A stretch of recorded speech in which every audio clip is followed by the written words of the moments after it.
as the fleeting rays of the setting sun dance off the sea behind me in the beautiful Caribbean. We are going to return to the 20th Mizmor, known as the Psalm.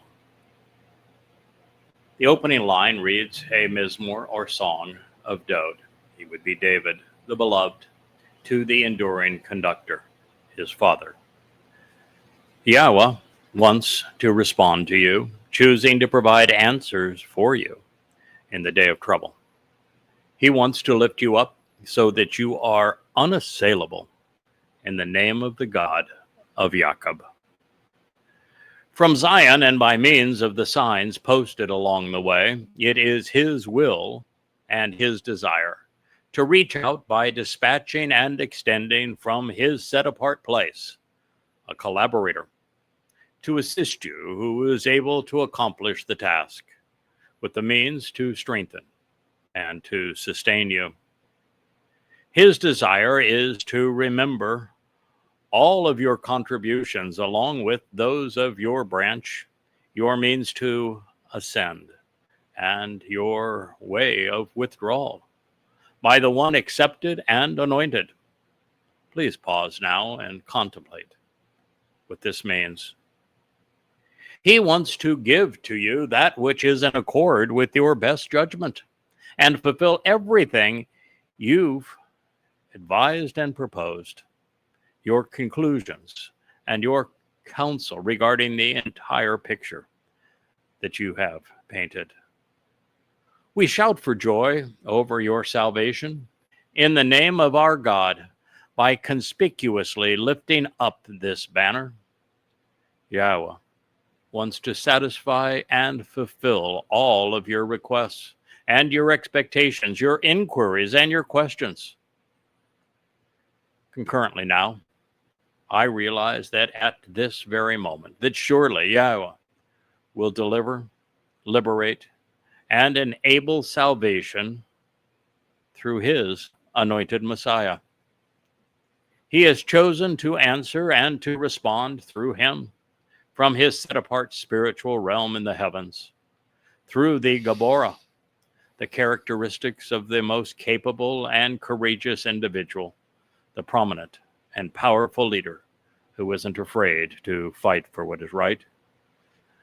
He is his right hand, saving and delivering, even making victorious and providing for the collective welfare.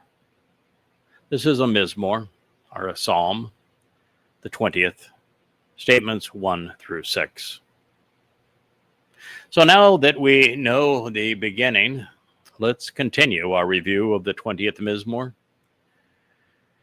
Let's continue to allow what God has just said to sink in and to steer our thoughts.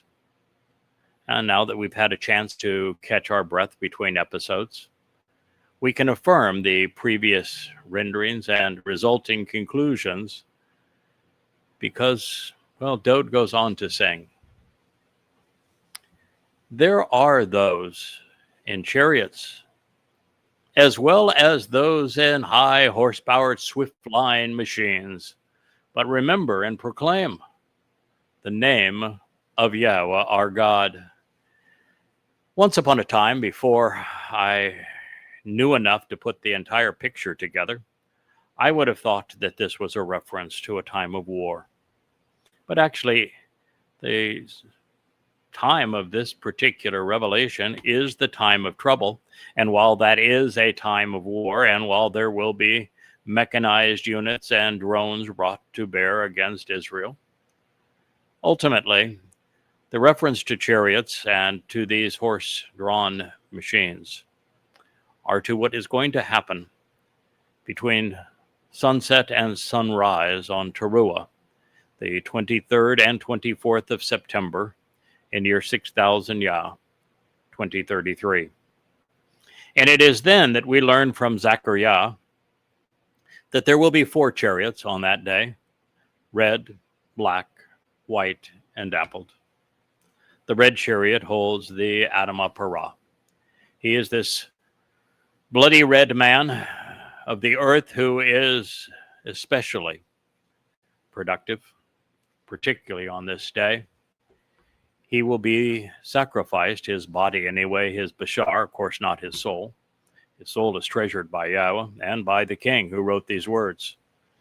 But his body will serve as the final means to prepare the mortal remnant of Yisrael so that she might receive her king. And the other chariots represent, the black one is one you don't want to be part of. But the good news, I guess, is that the Haredim in their black outfits are already dressed appropriately for it. It will be their funeral. The black chariot picks up all of the people of the world, who, particularly Jews, who are still overtly religious and political, and discards of them, carrying them away such that they will never breathe, live, or speak again. At this time, there is also a white chariot. It's the one that, if you have survived to this point, you want to be on. It's going to bring the remnant of Yisrael from all corners of the world back into Jerusalem to benefit from the sacrifice of the Yada Yahowah on this day as orchestrated by Elia. And those who will be the beneficiaries of the ride on this white chariot will be not so overtly religious and political that they cannot be salvaged. They would be guilty of crimes of omission rather than commission. They were misled as opposed to misleading. And there will be a dappled chariot that will pick up the Goyim who fit into that same category. They will be those who were misled by politics and religion, but they were not influencers. They were not overtly religious. They were not overtly political. They were not promoting the lies of religion and politics, and so they will be viewed as salvageable, and they too will be purged by the sacrifice of the Yada Yahowah and allowed into the millennial kingdom as mortals. That's the nature of those four chariots.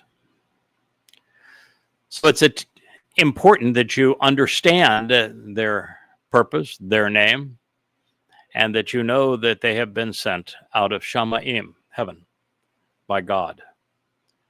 Now, when it comes to life, we can rely upon Father and Son, Yahweh and Dod, God and his Masiach, his Gabor, and his Yamen right hand, his strong man. And on deadly weapons of mankind, well, not so much. I would not, if I were you, continue to rely on the IDF, the U.S. military, NATO, or anyone else for that matter. The world will go to war, and the world will learn that it will be the war that ends all wars. We have heard it hundreds of times, and the lie is always the same. We must show respect to those serving in the military, because without them, we're told that we would have neither life nor liberty. And yet, today, there is no correlation between this patriotic platitude and reality.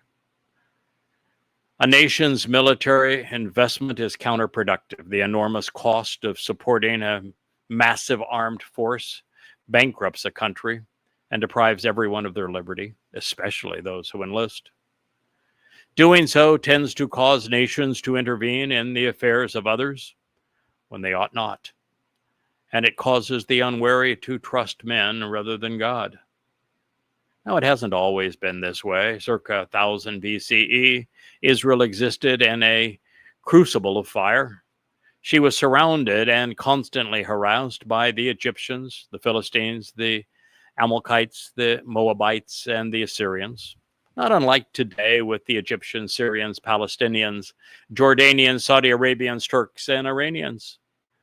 Protecting his people was something that resonated with Dod. He was the ultimate Gabor, a courageous defender of Israel, especially as their shepherd. But even he knew that it wasn't his arm or his sword or even his courage which prevailed, but instead the God behind them. Now, this is the referendum that Yahweh placed before his people through Shamuel. He said that their decision to elevate Saul, as their king in the manner of the Gentiles was an overt rejection of him as their God. Every time Israel elects a prime minister, every time they kowtow to a rabbi, they have made this same mistake.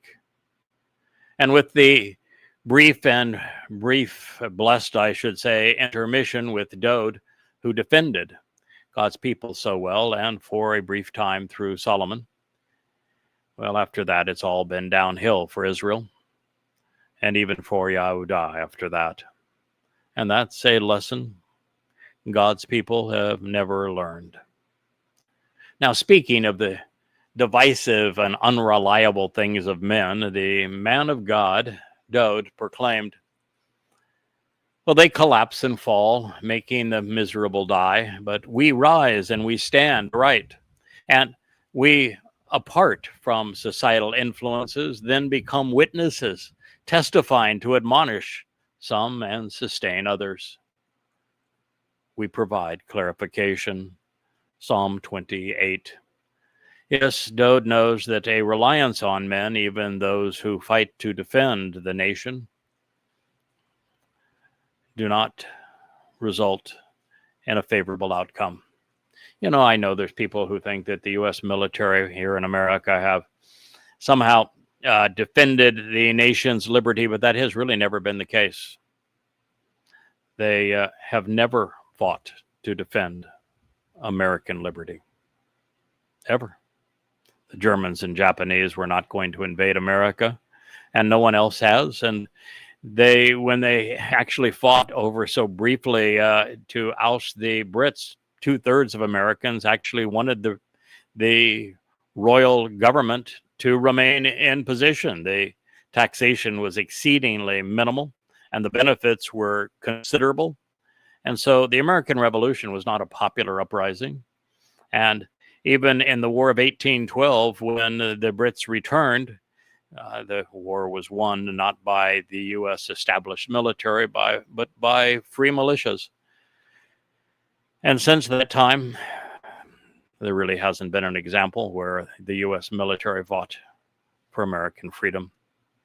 But America has fought over, 100 wars in the first 400 years, one every 4 years, exceedingly warlike nation.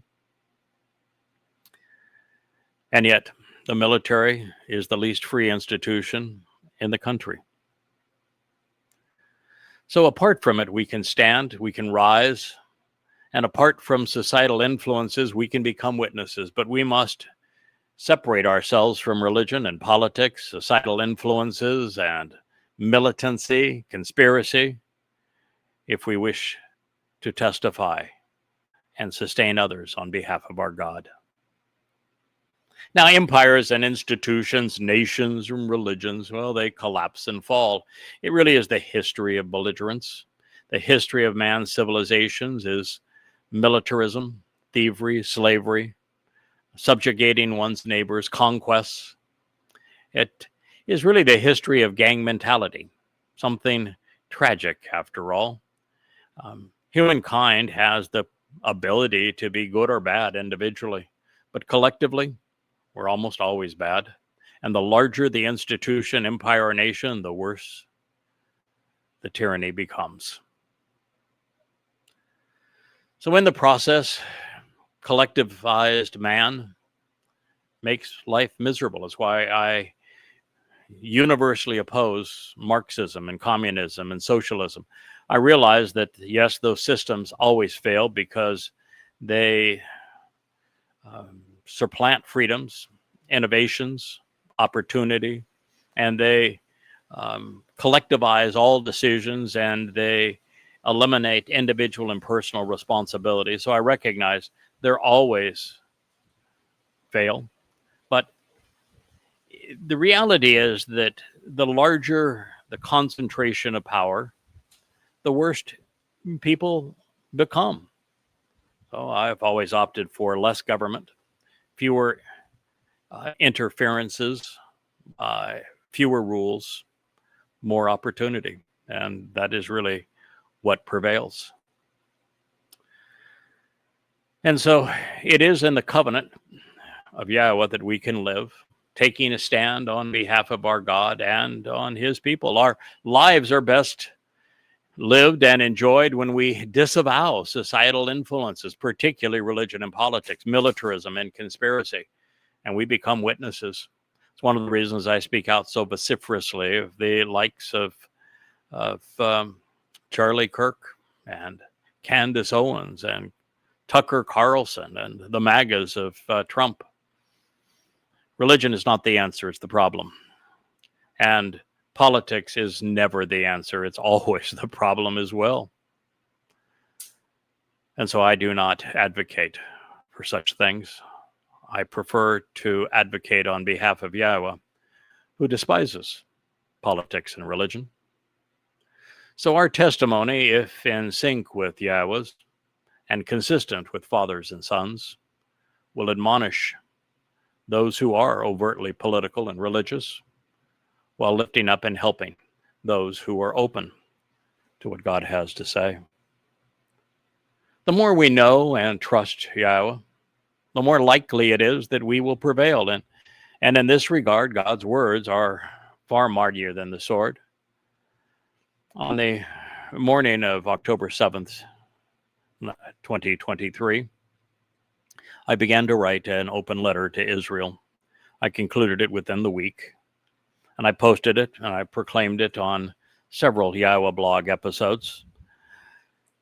And it is still published at YAHOWAH.com. You can go to the first chapter. Actually, it's the third chapter of the first volume of Goddamn Religion, which I began rewriting at that time. It's an expose on Islam. It tells you why Muslims perpetrated October 7th and how they actually replicated Muhammad's raid on the farming community of Kabar, killing, torturing, raping, robbing, abducting Jews. And in that long article, it's probably 120 pages long, I predicted exactly what Israel was going to do, and I foretold the consequence, and I was right. And then I also provided a 5-step plan that would have delivered an entirely superior result. But one of those things that I said is that Israel will invade Gaza. They were tormented into it. That was the whole purpose of October 7th. It wasn't to conquer Israel. It wasn't even to rape Jews. It wasn't to abduct Jews. It wasn't to kill Jews. The 4,000 jihadists that entered Israel were told to be hideously savage, because what they wanted was for Israel to respond by invading Gaza and then destroying Gaza, because they knew if they did so, that the images they could share around the world would cause the world to accuse Israel of genocide, of colonization and occupation and all manner of hideous things. And unfortunately, Israel, as I had foretold, played right into the Islamic plot and has destroyed their reputation worldwide. The better option was not to use bullets and bombs. You cannot defeat a religion with bullets and bombs. Netanyahu's goal of eliminating Islamic Hamas and Islamic Gaza was never possible. And in fact, I predicted that by shooting, killing, eradicating Hamas in Gaza, that Israel would manufacture 2 or 3 times more than they killed, and that has been the case. When you're fighting a religious foe, you need to wield words wisely. This is precisely what I have suggested, and I provided the text to do so. The 5 volumes of Goddamn Religion excoriate Islam in Muhammad's words and in Allah's. I explain every surah in the Quran. I put every surah in the context of Muhammad's life, as presented by the historical hadith collections of Tabari and Ishaq, so that everything in it can be understood as never before. And you will have all of the information necessary to win the war against your ultimate foe, Muslims, who've been against you for 14 centuries, wielding words wisely. So the world, because it's not listening, is going to besiege Israel as never before. The last battle will begin in June of 2027, it will be 1,000 times worse than Alaska flood of 2023. 2 out of every 3 Jews is going to die. It's going to be horrific, and every aspect of it has been foretold. Shared many of these instances with you, and the key facilitator is going to be the one man that Israel seems to love more than any other, and yet he is the great betrayer. He is the Neville Chamberlain of our time, but far worse, he is also the Antichrist, and that would be Donald Trump. So we have reached a time when Israel was going to be bludgeoned. I spent this morning on X, and I can tell you I have never witnessed anything that even approximated the level of anti-Semitism that exists now in social media. 2 out of every 3 posts condemn Jews. Blame the Jew is the oldest and most lethal, most moronic conspiracy ever. And yet it is the most prolific in social media, and particularly on X. So the world needs the Messiah to return, and he's going to. He will be here 8 years from now. And when he returns, there will be no more conspiracy. There will be no more anti-Semitism. There'll be no more religion. Christianity, Judaism, Islam will all be gone. So Dowd was the ultimate defender of his people. He is the returning king. He will protect his flock. And it is one of the many things he shared in common with his father. Now, I can tell you that as I sit here, I'm being showered with a light rain. So long as it doesn't get any more significant than this, I will stay. But you need to know that the moment it becomes any more significant than this, I'm going to need to move out of the way and protect my gear. And that is beginning to happen right now. Excuse me, we'll return later.